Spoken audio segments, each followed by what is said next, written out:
ನೆನ್ನೆ ಹೇಳಿದ ಮಾತೆ ಇವತ್ತು ಹೇಳ್ತಾ ಇದ್ದೀವಿ. ಸಚಿವರಿಗೆ ಖಾತೆ ಹಂಚಿಕೆಯಾಗಿಲ್ಲ. ನೆನ್ನೆಗೆ 8 ದಿನ ಆಗಿತ್ತು, ಇವತ್ತು 9 ದಿನ ಆಗಿದೆ. ಯಾವುದೇ ಕ್ಷಣದಲ್ಲಾದರೂ ಪಟ್ಟಿ ಬಂದು ಬಿಡಬಹುದು. ನ್ಯೂಸ್ ಅವರ್ನ ಮಧ್ಯದಲ್ಲಿ ಬಂದರೆ ನ್ಯೂಸ್ ಅವರ್ ಮಧ್ಯದಲ್ಲೇ ಕೊಡ್ತೀವಿ. ಇದು ರಾಜಕಾರಣಿಗಳ ಆಶ್ವಾಸನೆಯ ಥರಾನೇ ಅನ್ಕಳಿ. ಬರುವ ಪಾಸಿಬಿಲಿಟಿ ಸದ್ಯಕ್ಕಂತೂ ಕಾಣಿಸ್ತಾ ಇಲ್ಲ. ಯಾಕೆ ತಡ ಆಗ್ತಿದೆ? ದೇವ್ರಿಗೆ ಗೊತ್ತು. ಡಿ ಕೆ ಶಿವಕುಮಾರ್ ಅವರು, ನಮ್ಮ ಮುಖ್ಯಮಂತ್ರಿಗಳು, ದಿಲ್ಲಿಗೆ ಪಟ್ಟಿ ತಗೊಂಡೋಗಿ ಕೊಟ್ಟು ಬಂದಿದ್ದಾರೆ. ಪಟ್ಟಿ ಕೊಡೋದಕ್ಕೆ ಹೋದಂಗಾಗಿತ್ತವರು. ಸಾಯಂಕಾಲ ಇಲ್ಲಿಂದ ಹೋದರು, ರಾತ್ರಿಯಲ್ಲಿ ರೀಚ್ ಆದರು, ಹಾಲ್ಟ್ ಮಾಡಿದ್ರು. ಬೆಳಗ್ಗೆ ಹೋಗಿ ಕೆ ಸಿ ವೇಣುಗೋಪಾಲರ ಮನೆಗೆ ಲಿಸ್ಟ್ ಕೊಟ್ಟರು. ಅವರೊಂದು ಸಲ ಹಿಂಗೆ ನೋಡಿ, ಸರಿ ನೀವಿನ್ನು ಹೊರಡಿ, ನಾವು ಎಲ್ಲ ಫೈನಲ್ ಮಾಡಿ ಕಳಿಸ್ತೀವಿ ಅಂದರು. ಇವರು ಬಂದರು. ಪಟ್ಟಿ ಕೊಡೋದಕ್ಕೆ ದಿಲ್ಲಿಗೆ ಹೋದಂಗೆ ಆಯಿತು. ಇನ್ನೂ ತನಕ ಪಟ್ಟಿ ಬಂದಿಲ್ಲ ಅಲ್ಲಿಂದ. ಕೆ ಸಿ ವೇಣುಗೋಪಾಲರು ಡಿ ಕೆ ಶಿವಕುಮಾರ್ ಅವರ ಹತ್ರ ಲಿಸ್ಟ್ ಇಸ್ಕೊಂಡ್ರು. ಆ ನಂತರ ಇವತ್ತು ಮಲ್ಲಿಕಾರ್ಜುನ ಖರ್ಗೆ, ಸುರ್ಜೇವಾಲಾ, ವೇಣುಗೋಪಾಲ್ ಸೇರ್ಕೊಂಡು ಒಂದು ಮೀಟಿಂಗ್ ಮಾಡಿದ್ದಾರೆ. ಆ ಮೀಟಿಂಗ್ನಲ್ಲಿ ಒಂದು ಲಿಸ್ಟ್ ರೆಡಿಯಾಗಿದೆ. ಆ ಲಿಸ್ಟನ್ನು ಕೆ ಸಿ ವೇಣುಗೋಪಾಲರು ತಗೊಂಡು ಹೋಗಿ ರಾಹುಲ್ ಗಾಂಧಿ ಅವ್ರಿಗೆ ಕೊಟ್ಟಿದ್ದಾರೆ. ಡಿ ಕೆ ಶಿವಕುಮಾರ್ ಅವರಿಗೆ ಕೆ ಸಿ ವೇಣುಗೋಪಾಲ್ ಅವರು ಏನು ಹೇಳಿ ಕಳಿಸಿದ್ರಲ್ಲ, ಅದನ್ನು ರಾಹುಲ್ ಗಾಂಧಿ ಅವರು ಕೆ ಸಿ ವೇಣುಗೋಪಾಲರಿಗೆ ಹೇಳಿ ಕಳಿಸಿದ್ದಾರೆ. ಸರಿ ಆಯಿತು, ನೋಡಿ ನಾನು ಕಳಿಸ್ತೀನಿ, ನೀವಿನ್ನು ಹೊರಡಿ ಅಂತ. ಅಷ್ಟೇ ಆಗಿರೋದು. ರಾಹುಲ್ ಗಾಂಧಿ ಅವರಿಗೆ ಪುರುಸೊತ್ತಿಲ್ಲವೋ ಅಥವಾ ನಮಗೆ ಅರ್ಥವಾಗದೆ ಇನ್ಯಾವುದಾದರೂ ದೊಡ್ಡ ಸಮಸ್ಯೆ ಆಗಿದೆಯೋ? ನಾಡಿದ್ದು ಬೆಳಗ್ಗೆ ಎದ್ದರೆ ಅಧಿವೇಶನ ಶುರುವಾಗ್ತಾ ಇದೆ ಕರ್ನಾಟಕದಲ್ಲಿ. ಅಧಿವೇಶನದಲ್ಲಿ ಡಿಪಾರ್ಟ್ಮೆಂಟ್ ವೈಸ್ ಪ್ರಶ್ನೆಗಳು ಬರ್ತವೆ ವಿರೋಧ ಪಕ್ಷದ ಸದಸ್ಯರುಗಳಿಂದ, ಕೆಲವು ಸಲ ಆಡಳಿತ ಪಕ್ಷದ ಸದಸ್ಯರಿಂದಲೂ. ಅದಕ್ಕೆ ಸಂಬಂಧಪಟ್ಟ ಮಂತ್ರಿಗಳು ಸೆಷನ್ನಲ್ಲಿ ನಿಂತು ಉತ್ತರ ಕೊಡಬೇಕು. ಈಗ ಯಾರಿಗೆ ಯಾವ ಇಲಾಖೆ ಅನ್ನೋದೇ ಗೊತ್ತಿಲ್ಲ. ಮೊದಲು ಡಿ ಕೆ ಶಿವಕುಮಾರ್ ಅವರ ಜೊತೆ ಜೂನ್ 2ನೇ ತಾರೀಕು ಪ್ರಮಾಣ ವಚನ ಸ್ವೀಕರಿಸಿದ 13 ಜನರಿಗೆ ಇಲಾಖೆ ಹಂಚಿಕೆ ಆಗಿದ್ದಾವೆ. ಇನ್ನು 19 ಜನರಿಗೆ ಇಲಾಖೆ ಗೊತ್ತಿಲ್ಲ. ಯಾವುದಕ್ಕೆ ಉತ್ತರ ಕೊಡ್ತಾರೆ ಅವರು? ಯಾವ ಪ್ರಶ್ನೆಗೆ ಏನು ಉತ್ತರ ಕೊಡ್ತಾರೆ? ಡಿ ಕೆ ಶಿವಕುಮಾರ್ ಅವರು ನೆನ್ನೆನೇ ಹೇಳಿದರು, ಇವತ್ತು ಹೇಳಿದ್ರು, ಇವತ್ತು ಮೋಸ್ಟ್ಲಿ ಆಗಿಬಿಡುತ್ತೆ, ಇವತ್ತು ಮೋಸ್ಟ್ಲಿ ಆಗಿಬಿಡುತ್ತೆ ಅಂತ. ರಾಹುಲ್ ಗಾಂಧಿಯವರು ಬ್ಯುಸಿ ಇದ್ದಾರೆ ಅನ್ನೋದು ಒಂದು ಕಾರಣ. ಅದು ಬಿಟ್ಟು ಏನಾದರೂ ಇರಬಹುದಾ ಅಂತಂದೆ ನಾನು. ಗೊತ್ತಾಗ್ತಿಲ್ಲ. ಅಂದರೆ ಕರ್ನಾಟಕದಲ್ಲಿ ಮುಖ್ಯಮಂತ್ರಿ ಬದಲಾವಣೆ ನೀರು ಕುಡಿದಷ್ಟು ಸುಲಭವಾಗಿ ಮುಗಿದು ಹೋಗ್ಬಿಡ್ತು. ಇದು ಧಾರಾವಾಹಿ ಥರ ಎಳ್ಕೊಂಡು ಹೋಗುತ್ತೆ. ಸಿದ್ದರಾಮಯ್ಯನವರು ರಾಜೀನಾಮೆ ಕೊಡೋದನ್ನು ಒಪ್ಪಿಕೊಳ್ಳದೆ ಸಿಟ್ಟಾಗ್ತಾರೆ. ಅವರ ಪರವಾಗಿ ಧರಣಿ ಪ್ರದರ್ಶನಗಳಾಗ್ತವೆ. ಏನೇನೋ ಅನ್ಕೊಂಬಿಟ್ಟಿದ್ರು ಎಲ್ಲರೂ. ಏನಾಗಲಿಲ್ಲ. ಒಂದೇ ಮಾತಿಗೆ ತಯಾರಾದರು ಅವರು. ರಾಜೀನಾಮೆ ತಾನೆ, ಸರಿ ಕೊಡ್ತೀನಿ ಅಂತ. ಅಷ್ಟು ಸುಲಭವಾಗಿ ಆಗಿರಲಿಲ್ಲ. ನಾನು ಹೇಳೋದಷ್ಟೇ. ಒಳಗೇನೇನಾಯಿತು ಅನ್ನೋ ಮಾಹಿತಿಗಳು ಬಂದ್ವಲ್ಲ. ಆಮೇಲೆ ಒಟ್ಟಿನಲ್ಲಿ ಒಂದೇ ದಿಲ್ಲಿ ಭೇಟಿಲಿ ಒಪ್ಕೊಂಡ್ರು. ಸರಳವಾಗಿ ಮುಗಿದೋಯ್ತು. ಡಿ ಕೆ ಶಿವಕುಮಾರ್ ಅವರು ಅಂದುಕೊಂಡಂತೆ 6 ತಿಂಗಳು ತಡವಾಗಿ ಆದರು ಮುಖ್ಯಮಂತ್ರಿ ಆದರು. ಅದಾದ ನಂತರ MLC ಚುನಾವಣೆ. BJP JDSನ ಶಾಸಕರು ನಾ ಮುಂದೆ ತಾ ಮುಂದೆ ಅಂಥೇಳಿ ಕಾಂಗ್ರೆಸ್ನ ಅಭ್ಯರ್ಥಿಗೆ ಓಟ್ ಹಾಕಿದ್ರು. ಡಿ ಕೆ ಶಿವಕುಮಾರರಿಗೆ ಮತ್ತೊಂದು ಪೊಲಿಟಿಕಲ್ ಗೆಲುವು. ಹೀಗೆ ಬ್ಯಾಕ್ ಟು ಬ್ಯಾಕ್ ವಿಕ್ಟ್ರಿ ಆಗ್ತಾ ಹೋದರೆ ನಮ್ಮ ಕಂಟ್ರೋಲಿಗೆ ಸಿಗೋದಿಲ್ಲ ಇವರು ಅಂತ ಏನಾದರೂ ಹೈಕಮಾಂಡ್ನವ್ರು ಆಟ ಆಡಿಸ್ತಿದ್ದಾರೋ ಏನೋ ಗೊತ್ತಿಲ್ಲ. ಅದರ್ವೈಸ್ 3 ಸಲ ದಿಲ್ಲಿಗೆ ಕರೆಸಿದ್ರಿ ಇವ್ರನ್ನ. ಈ 19 ಜನರ ಪಟ್ಟಿ ಫೈನಲ್ ಮಾಡೋದಕ್ಕೆ, 20 ಜನರ ಪಟ್ಟಿ ಫೈನಲ್ ಮಾಡೋದಕ್ಕೆ 3 ಸಲ ಕರೆಸಿದ್ರು. 2 ಸಲ ಅದರ ಚರ್ಚೆನೇ ಮಾಡದೆ ವಾಪಸ್ ಕಳಿಸಿದ್ರು. 3ನೇ ಸಲ ಹೋಗಿ ಬಂದ ನಂತರವೂ ಆ ನಂತರ ಪ್ರಮಾಣ ವಚನದ ದಿನಾಂಕ ರೆಡಿಯಾಗಿ, ಡೇಟು ಟೈಮು ಅನೌನ್ಸ್ ಆಗಿ, ರಾಜಭವನದಲ್ಲಿ ಲೋಕಭವನದಲ್ಲಿ ಪೆಂಡಲ್ ಹಾಕ್ಕೊಂಡು ಕೂತ್ಕೊಂಡು ಎಲ್ಲ ರೆಡಿ ಮಾಡಿಕೊಂಡು ಲಿಸ್ಟಿಗೆ ವೇಟ್ ಮಾಡ್ತಾ ಕೂತ್ಕೊಳ್ಳೋದಾಗಿತ್ತು ಪರಿಸ್ಥಿತಿ. ಆ ಲಿಸ್ಟ್ ಯಾರು ಪಕ್ಕಾ ಪರ್ಫೆಕ್ಟ್ ಆಗಿತ್ತ ಅಂದ್ರೆ ಇಲ್ಲ. ಅದು ಬಂದ ಮೇಲೂ ಅಧ್ವಾನಗಳು. ಅದನ್ನು AICC ಅಧ್ಯಕ್ಷರು AICC ಲೆಟರ್ ಹೆಡ್ನಲ್ಲಿ ಕಳಿಸಿದ್ದು. ಅದನ್ನು ನೋಡಿದ್ರೆ ಏನು ಅನ್ನಿಸ್ತಿತ್ತು? ವಿ ಆರ್ ದ ಬಾಸ್ ಅಂತ ಯಾರೋ ದಿಲ್ಲಿಲಿ ಕೂತ್ಕೊಂಡು ಹೇಳ್ತಿದ್ದಾರೆ ಅಂತ ಅನ್ಸೋದಿಲ್ವಾ? ಈಗಲೂ ಹಂಗೆ ಇದೆ. ಇದು ವಿ ಆರ್ ದ ಬಾಸ್, ಕಳಿಸ್ತೀವಿ ರೀ ಲಿಸ್ಟ್ನ ಅಂತ. ಹಾಗೆ ಅನ್ನಿಸ್ತಾ ಇದೆ. ಇದು ಯಾರು ಯಾರಿಗೆ ಯಾವ ಪಾಠ ಕಲಿಸೋದಕ್ಕೆ ಹೊರಟಿದ್ದಾರೋ ಅರ್ಥನೇ ಆಗ್ತಿಲ್ಲ. ನಾಡಿದ್ದು ಅಧಿವೇಶನ ಶುರುವಾಗತ್ತೆ. HC ಬಾಲಕೃಷ್ಣ ಅವ್ರನ್ನ ಕರೆದು ಮುಖ್ಯಮಂತ್ರಿಗಳು ಹೇಳಿದಾರಂತೆ, ಅಧಿವೇಶನದಲ್ಲಿ ಚೆನ್ನಾಗಿ ಮಾತಾಡೋರ್ದೊಂದು ಲಿಸ್ಟ್ ತಯಾರು ಮಾಡಿ ಅವರು ಹಾಜರಿರಲೇಬೇಕು ಅನ್ನೋ ಹಂಗೆ ನೋಡ್ಕೊ. ವಿರೋಧ ಪಕ್ಷಗಳು ಎತ್ತಿದ ಪ್ರಶ್ನೆಗಳಿಗೆ ಅವರು ಎದ್ದು ನಿಂತು ಉತ್ತರ ಕೊಡಲಿ, ಮೂತೋಡು ಜವಾಬು ಕೊಡಲಿ ಅಂತ. ಯಾರ್ಯಾರಿದ್ದಾರೆ ಆ ಲಿಸ್ಟ್ನಲ್ಲಿ? ಸಚಿವರುಗಳ ಕೆಲವರಿದ್ದಾರೆ. ಸಂತೋಷ್ ಲಾಡ್, ಪ್ರಿಯಾಂಕ್ ಖರ್ಗೆ, ಶಿವರಾಜ್ ತಂಗಡಗಿ, ನರೇಂದ್ರ ಸ್ವಾಮಿ, ಶಿವಲಿಂಗೇಗೌಡ, ರಿಜ್ವಾನ್ ಅರ್ಷದ್, ವಿಜಯಾನಂದ ಕಾಶಪ್ಪನವರ್ ಇತ್ಯಾದಿ ಇತ್ಯಾದಿ. ಶಾಸಕರುಗಳಾದ ಶರತ್ ಬಚ್ಚೇಗೌಡ, ಪ್ರದೀಪ್ ಈಶ್ವರ್, ಕೋನ್ ರೆಡ್ಡಿ ಅವರೆಲ್ಲ ಇದ್ದಾರಂತೆ. ಅವ್ರನ್ನ ಕಾಂಟ್ಯಾಕ್ಟ್ ಮಾಡಿ ಎಚ್ ಸಿ ಬಾಲಕೃಷ್ಣ ಅವರು ಸರ್ಕಾರವನ್ನು ಯಾವ್ಯಾವ ವಿಷಯದಲ್ಲಿ ಹೆಂಗೆ ಸಮರ್ಥನೆ ಮಾಡಿಕೊಳ್ಳಬೇಕು ಅಂತೆಲ್ಲ ಮಾತಾಡಿದಾರಂತೆ. ಖಾತೆ ಹಂಚಿಕೆ ಆಗತ್ತೋ ಬಿಡತ್ತೋ, ನಾಳೆ ಸಂಜೆ 4 ಗಂಟೆಗೆ ಮುಖ್ಯಮಂತ್ರಿಗಳು ಶಾಸಕರುಗಳದೊಂದು ಸಭೆ ಕರೆದಿದ್ದಾರೆ. ನಾಳೆ ಸಂಜೆ 4 ಗಂಟೆಗೆ ಅಲ್ಲಿ ಅಧಿವೇಶನವನ್ನು ಎದುರಿಸುವುದು ಹೇಗೆ ಅಂತ ವಿವರಿಸ್ತಾರಂತೆ. ಮುಖ್ಯಮಂತ್ರಿಗಳ ಗೃಹ ಕಚೇರಿ ಕೃಷ್ಣಾದಲ್ಲಿ ಈ ಸಭೆ ಕರೆದಿದ್ದಾರೆ. ನಂಗೆ ಕುತೂಹಲ ಇದ್ದು ಸಿದ್ದರಾಮಯ್ಯನವರು ಬರ್ತಾರಾ ಆ ಮೀಟಿಂಗಿಗೆ ಅಂತ. ಆ್ಯಸ್ ಆಫ್ ನೋ ಬರ್ತಾರೆ ಅಂತಿದೆ. ಅವರು ನಾನು ಹೇಳಿದ ಬದಲಾವಣೆಗಳು ಸಂಪುಟದಲ್ಲಾಗದ ಹೊರತು ಅಧಿವೇಶನಕ್ಕೂ ಬರೋದಿಲ್ಲ ಅಂದಿದ್ರು ಅಂತ ಸುದ್ದಿಯಾಗಿದ್ದು, ನಾಳೆ ಮೀಟಿಂಗಿಗೇನೋ ಬರ್ತಾರಂತೆ. ಬಂದಾಗಲೇ ಖರೆ, ಅವಾಗ ಹೇಳೋಣ. ಮುಖ್ಯಮಂತ್ರಿಗಳು ಮಾತಾಡಿದ್ದಾರೆ ನೋಡಿ. ನಾಳೆ ಸಚಿವರ ಸಭೆ ಯಾಕೆ ಕರೆದಿದ್ದೀನಿ ಅಂದರೆ, ನಾವು ಕೂಡ ನಮ್ಮ ಪ್ಲ್ಯಾನ್ ಆಫ್ ಆ್ಯಕ್ಷನ್, ನಮ್ಮ ಪಕ್ಷ, ನಮ್ಮ ಸಚಿವರು ಮತ್ತು ನಮ್ಮ ಲೀಡರ್ಸು ಕರೆದಿದ್ದೀನಿ. ಒಂದು 15 ಜನ ಲೀಡರ್ಸು ಕರೆದಿದ್ದೀನಿ. ನಮ್ಮ ಪಾರ್ಟಿ ಲೀಡರ್ಸ್ನ ಪೊಲಿಟಿಕಲಿ ನಾವು ಯಾವ ರೀತಿ ಏನೇನು ಬರ್ಬೋದು, ಯಾವ ರೀತಿ ಹ್ಯಾಂಡಲ್ ಮಾಡಬೇಕು ಅಂತ ನಾನು ಫಸ್ಟ್ ಮೀಟಿಂಗ್ನ ನಾನು ಮಾರ್ಗದರ್ಶನ ಕೊಡಬೇಕು, ಅದಕ್ಕೆ ಕರೆದಿದ್ದೀನಿ. ನಾಳೆ ಸಚಿವರ ಸಭೆ ಮತ್ತು ಮಂತ್ರಿಗಳನ್ನ ಕರ್ತವ್ಯ ಯಾಕೆ ಮಾಡಿದ್ದೀರಾ? ಅವ್ರಿಗೆ PA, ಕಾರು, ಮನೆ, PADA, ಅವ್ರಿಗೆ ಆಫೀಸರು, IAS, IPS ಎಲ್ಲ ಏನು ಕೊಟ್ಟಿದ್ದೀರಾ ಅವ್ರಿಗೆ? ಸರ್ಕಾರದ ದುಡ್ಡು ಇವೆಲ್ಲ ಟ್ಯಾಕ್ಸ್ ಪೇಯರ್ಸ್ ಹಣ. ಇದು ಚಕ್ರಾಧಿಪತ್ಯ ಅಲ್ಲ. ಹಿಂದೆ ಅದೇನೋ ಬಳ್ಳಾರಿ ಅಂತ ಇದ್ರಲ್ಲ, ಹಂಗಲ್ಲ ಇದು. ಡಾಕ್ಟರ್ ಅಂಬೇಡ್ಕರ್ ಅವರ ಸಂವಿಧಾನವನ್ನ ನೀವು ಗೌರವ ಕೊಡೋದಾದ್ರೆ ಪುಸ್ತಕ ಇಟ್ಕೊಂಡು ಯಾವಾಗೂ ಖಾಲಿ ಪುಸ್ತಕ ಇಟ್ಕೊಂಡ್ ಬಂದಿದ್ದೀರಲ್ಲ, ಅದರಲ್ಲೇ ನಾವು ಬರ್ಕೊಂಬಂದು ಇಟ್ಕೊಳ್ಳಿ. ಕ್ಯಾಬಿನೆಟ್ ಅಂದ್ರೆ ಏನು? ಕ್ಯಾಬಿನೆಟ್ಟಿನ ಮಂತ್ರಿಗಳಿಗೆ ಏನ್ ಪವರ್ಸ್ ಇರ್ತದೆ, ಮುಖ್ಯಮಂತ್ರಿಗಳಿಗೆ ಏನ್ ಪವರ್ಸ್ ಇರುತ್ತೆ. ಇದು ಯಾರೋ ರಾಜರ ಮಕ್ಕಳ ಆಡಳಿತ ಅಲ್ಲ ಇದು.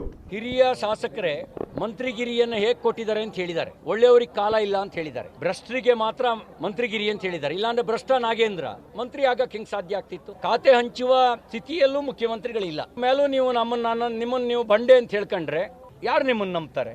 ಬಹುಶಃ ಅತ್ಯಂತ ದುರ್ಬಲ ಮುಖ್ಯಮಂತ್ರಿ ನೀವು ಆಗ್ಬೋದು ಅಂತ ಅನ್ಸುತ್ತೆ. ಹಾರಶಕ್ ಅವ್ರು ಬೈತಾ ಇದ್ರು, ಇಷ್ಟ್ಯಾಕೆ ತಡ ಆಗುತ್ತೆ ಅಂತ. 2023ರಲ್ಲಿ ಎಲೆಕ್ಷನ್ ಆಯಿತು ಸ್ವಾಮಿ. ಕಾಂಗ್ರೆಸ್ ಅಧಿಕಾರಕ್ಕೆ ಬಂತು ಭಾರಿ ಬಹುಮತದೊಂದಿಗೆ. BJP 66 seat ಗೆಲ್ತು. ಹೆಂಗೆ ಈಗ ಸಚಿವರುಗಳಾಗಬೇಕು, ಸಚಿವರುಗಳಿಗೆ ಇಲಾಖೆ ಸಿಗಬೇಕಲ್ಲ, ಹಾಗೆ ನಿಮ್ಮಲ್ಲಿ ವಿಪಕ್ಷ ನಾಯಕ ಆಯ್ಕೆಯಾಗಬೇಕಾಗಿತ್ತು. ವಿಪಕ್ಷ ನಾಯಕರಿಲ್ಲದೆ ಈ ರಾಜ್ಯದಲ್ಲಿ 2 ಅಧಿವೇಶನಗಳ ನಡೆದು. ಹಣೆ ಬರ ನಮ್ಮದು ಸರಿ ಇಲ್ಲ, ಜನರದು ಸರಿ ಇಲ್ಲ ಅಷ್ಟೇ. ರಾಷ್ಟ್ರೀಯ ಪಕ್ಷಗಳು ಎಲ್ಲ BJP ಅವರು ಮುಖ್ಯಮಂತ್ರಿ ಪರಮಾಧಿಕಾರ ಇದ್ದು ಬಿಡುತ್ತಾ? ಮುಖ್ಯಮಂತ್ರಿ ಕೂತ್ಕೊಂಡು ನನಗೆ ಇಂತಿಂಥ ಮಿನಿಸ್ಟರ್ ಬೇಕು ಅಂತ ಲಿಸ್ಟ್ ಮಾಡಿ ಕಳಿಸ್ಬಿಡ್ತಾರ ರಾಜಭವನಕ್ಕೆ? ಮುಖ್ಯಮಂತ್ರಿಗಳ ಪಟ್ಟಿ ಅಲ್ಲಿಂದ ಬರಬೇಕು, ಮಂತ್ರಿಗಳ ಪಟ್ಟಿ ಅಲ್ಲಿಂದ ಬರಬೇಕು, ಮುಖ್ಯಮಂತ್ರಿಗಳ ಹೆಸರು ಆಫ್ಕೋರ್ಸ್ ಅಲ್ಲಿಂದಾನೇ ಬರಬೇಕು, ಮಂತ್ರಿಗಳ ಹೆಸರು ಅಲ್ಲಿಂದ ಬರಬೇಕು. ಮಂತ್ರಿಗಳಿಗೆ OSD ಯಾರಾಗಬೇಕು, PS ಯಾರಾಗಬೇಕು, ಮೀಡಿಯಾ ಸೆಕ್ರೆಟರಿ ಯಾರಾಗಬೇಕು ಅನ್ನೋ ಲಿಸ್ಟ್ ಸಹಿತ ಇನ್ನೆಲ್ಲೋ ತಯಾರಾಗಿ ಬರುತ್ತೆ.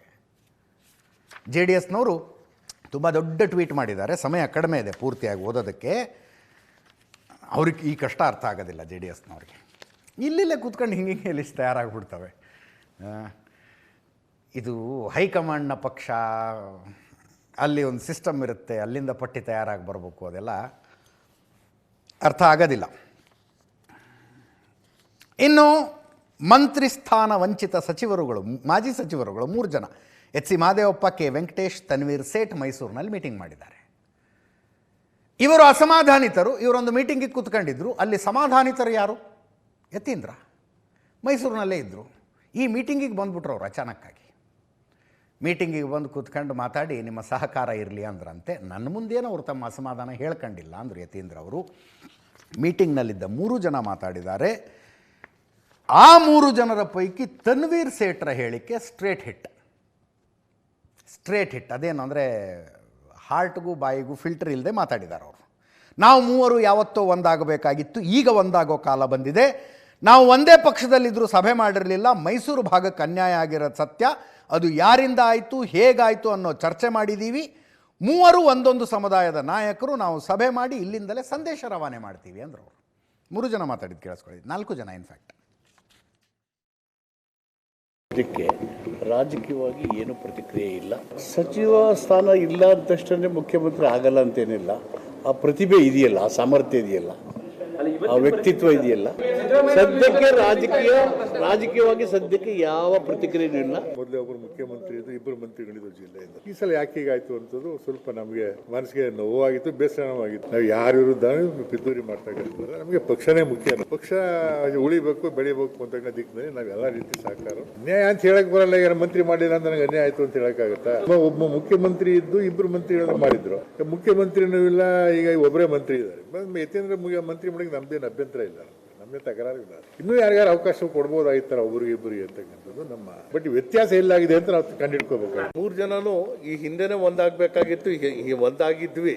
ನಾವು ಯಾರ ಜೊತೆ ಸೇರ್ಕೊಂಡಿದ್ವಿ, ಅವರು ಯಾಕೆ ಕೊಡಿಸಿಲ್ಲ ಅನ್ನೋದು ಈ ಪ್ರಶ್ನೆಗಳು ಒಂದ್ ಕಡೆಗೆ. ವರಿಷ್ಠರು ಈ ಭಾಗಕ್ಕೆ ಯಾವ ರೀತಿಯ ತೀರ್ಮಾನಗಳು ತಗೋಬೇಕಾಗಿತ್ತು, ತಗೊಂಡಿಲ್ಲ. ನಡೀತಾ ಇರುವಂಥದ್ದು ಎಲ್ಲವೂ ಸರಿ ಇಲ್ಲ ಅನ್ನೋದು ನಾನೇ ಒಪ್ಕೋತಾ ಇದ್ದೇನೆ. ಅದನ್ನು ಸರಿ ಮಾಡುವಂಥ ರೀತಿಯಲ್ಲಿ ನಾವು ಚರ್ಚೆ ಮಾಡ್ತೀವಿ. 3 ಜನ ಒಟ್ಟಿಗೆ ಸೇರಿದ್ದೇವೆ. ಇದು ಆರಂಭ.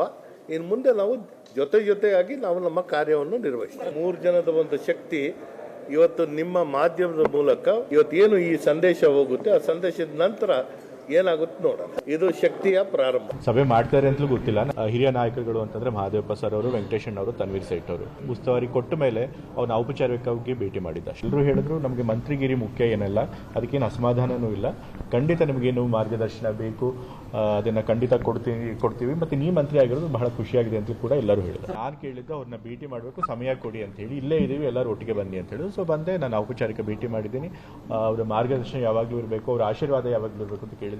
ಖಂಡಿತ ಅದಿರುತ್ತೆ ಅಂತೇಳಿ ನಂಗೆ ಬರೆಸ್ಕೊಡ್ರೆ. ಇಲ್ಲಿ ಎತ್ತಲಾದ ಪ್ರಶ್ನೆಯಲ್ಲೂ ಪಾಯಿಂಟ್ ಇದೆ ಅಲ್ವಾ?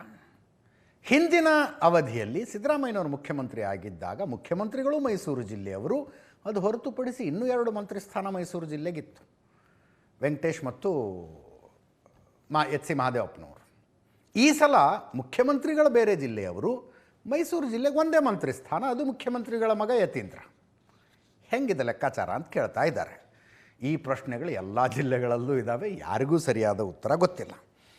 ಬಂಗಾರಪೇಟೆ ಶಾಸಕ ನಾರಾಯಣಸ್ವಾಮಿ ನೆನ್ನೆ ಮಾಲೂರಿನಲ್ಲಿ ನಡೆದಂಥ ಸಭೆಯಲ್ಲಿ ಅವ್ರು ಹೆಂಗೆ ನಡ್ಕೊಂಡ್ರು ಅನ್ನೋದು ತೋರಿಸಿದ್ದೀವಿ ನಾವು ನಿಮಗೆ.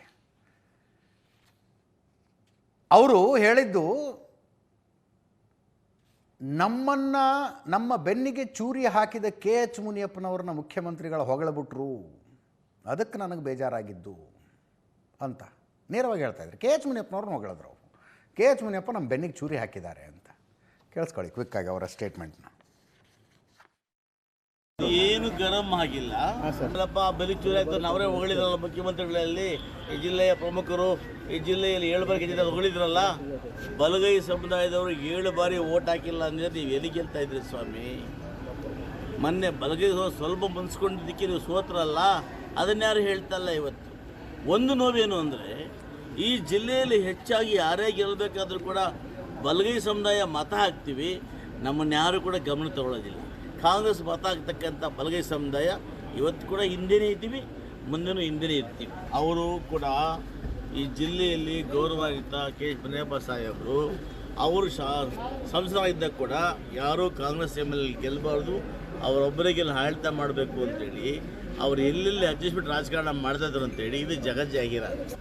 ಇವತ್ತು ಕೂಡ ನಾನು ಸಚಿವ ತಪ್ಪಿಸ್ಲಿಕ್ಕೆ ಯಾರು ಕಾರಣ ಅಂತ ನನಗೆ ಗೊತ್ತಿದೆ. ಆದರೆ ಅವೆಲ್ಲ ಕೂಡ ಮುಂದೆ ಜನ ತೀರ್ಮಾನ ಮಾಡ್ತಾರೆ. ಎಲ್ಲ ದಿವಸಗಳು ನಮ್ಮದೇ ಆಗಲ್ಲ. ಹೌದು, ಎಲ್ಲ ದಿವಸ ನಮ್ಮದೇ ಆಗಲ್ವಲ್ಲ. ಇವತ್ತು ಕತ್ಲಲ್ಲಿದ್ದೀವಿ, ಬೆಳಗ್ಗೆ ಬಂದೇ ಬರ್ತೀವಿ, ತಾಳ್ಮೆ ಇದೆ, ಕಾಯ್ತೀವಿ. ಪಕ್ಷದ ಒಳಗಡೆ ಮುಖ್ಯಮಂತ್ರಿಗಳು ಶಾಸಕರು ಸಮಸ್ಯೆಗಿರ್ತವೆ. ಅವೆಲ್ಲವನ್ನು ಕೂಡ 4 ಗೋಡೆ ಮಧ್ಯೆ ಕೂತು ನಮ್ಮ ಜಿಲ್ಲೆ ಏನಾಗಬೇಕು, ಹೇಗೆ ಕೊಡಲಿಲ್ಲ, ಅದೆಲ್ಲ ಕೂಡ ಚರ್ಚೆ ಆಗಿಲ್ಲ. ಆಲ್ರೆಡಿ ನಮಗೆ ಮಂತ್ರಿಗಳಾಗಿರ್ತಕ್ಕಂಥ ಬಾಲಕೃಷ್ಣ ಅವರು ಮತ್ತು ನಮ್ಮ ಕುಡಿಗಲ್ MLA ನಮ್ಮ ರಂಗನಾಥ್ ಅವರು ಬಂದು ನಮ್ಮ ಹತ್ರ 2 ಗಂಟೆಗಳ ಚರ್ಚೆ ಮಾಡಿದ್ದಾರೆ. ಅವರೆಲ್ಲ ಕೂಡ CM ಒಟ್ಟಿಗೆ ನಾವು 1 to 1 ಕೂರಿಸಿ ಮಾತಾಡಿ ಜಿಲ್ಲೆ ಆಯ್ತು ಅನ್ಯಾಯವನ್ನು ಸರಿಪಡಿಸಿ ಮಾತು ಕೊಟ್ಟಿದ್ದಾರೆ. ಅಲ್ಲಿ ತನಕ ಕೂಡ ನಾವು ರಿಸೋರ್ಸ್ ಮೇಂಟೈನ್ ಮಾಡೋಣ ಅಂತೇಳಿ ಮಾಡ್ತಾಯಿದ್ದೀವಿ. ನಾಡಿದ್ದಿನಿಂದ ಆರಂಭವಾಗಲಿರುವ ಅಧಿವೇಶನದಲ್ಲಿ ಯಾವ್ಯಾವ ವಿಷಯಗಳ ಜೋರು ಚರ್ಚೆ ಆಗ್ತವೋ, ಬಿಡದಿ ಟೌನ್ಶಿಪ್ ಅಂತೂ ಆಗೇ ಆಗುತ್ತೆ. ಸಿದ್ದರಾಮಯ್ಯನವರ ಅಸಮಾಧಾನ ಒಂದು ರೋಚಕ ಚರ್ಚೆಗೆ ಕಾರಣ ಆಗುತ್ತೆ. ಅದರ ಜೊತೆಗೆ ನಾಗೇಂದ್ರನ್ ಹೆಂಗೆ ಮಿನಿಸ್ಟರ್ ಮಾಡಿದ್ರಿ ಅಂತ JDSನ ಬೆಂಬಲದೊಂದಿಗೆ BJPಯವರು ಹೋರಾಡೋದಕ್ಕೆ ತಯಾರಾಗಿದ್ದಾರೆ.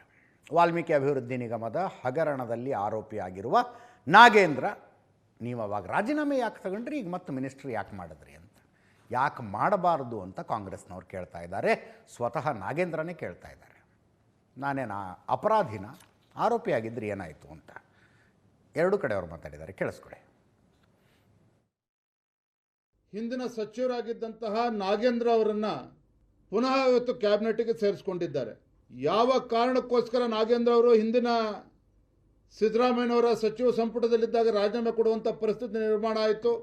ಮಹರ್ಷಿ ವಾಲ್ಮೀಕಿ ಅಭಿವೃದ್ಧಿ ನಿಗಮದಲ್ಲಿ 186 ಕೋಟಿ ರೂಪಾಯಿಗಳ ಒಂದು ಹಗರಣ ಏನಾಯಿತು, ಆ ಸಮುದಾಯದ ಯುವಜನತೆ ಅಭಿವೃದ್ಧಿಗೆ ಮೀಸಲಿಟ್ಟಿರ್ತಕ್ಕಂಥ ಹಣ ಪರಿಷ್ಠ ಪಂಗಡಕ್ಕೆ ಹೊತ್ತು ದ್ರೋಹ ಬಗೆದಿರತಕ್ಕಂಥ ವ್ಯಕ್ತಿಯ ವಿರುದ್ಧ ಹೊತ್ತು ಚಾರ್ಜ್ ಶೀಟ್ ಇದ್ದಾಗ ಅವರನ್ನು ಕ್ಯಾಬಿನೆಟ್ನಲ್ಲಿ ತೆಗೆದುಕೊಂಡಿರ್ತಕ್ಕಂಥದ್ದು ಅಕ್ಷಮ್ಯ ಅಪರಾಧ.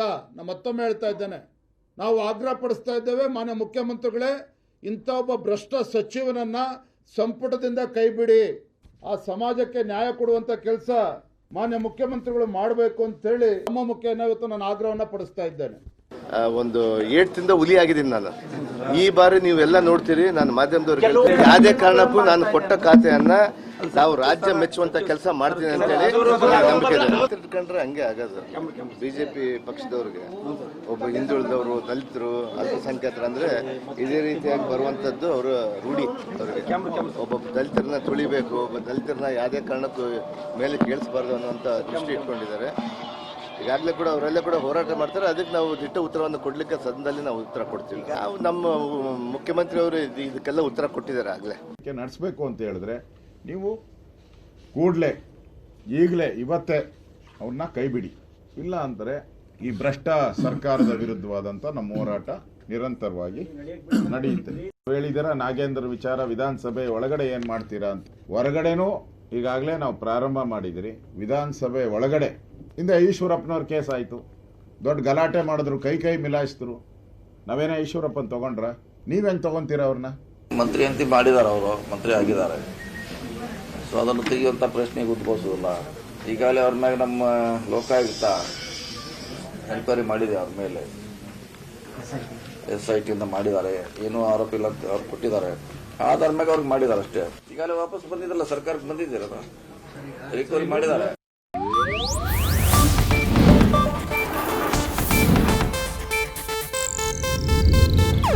ಇದು ಏಷ್ಯಾನೆಟ್ ನ್ಯೂಸ್ ನೆಟ್ವರ್ಕ್ ಪ್ರಸ್ತುತಿ.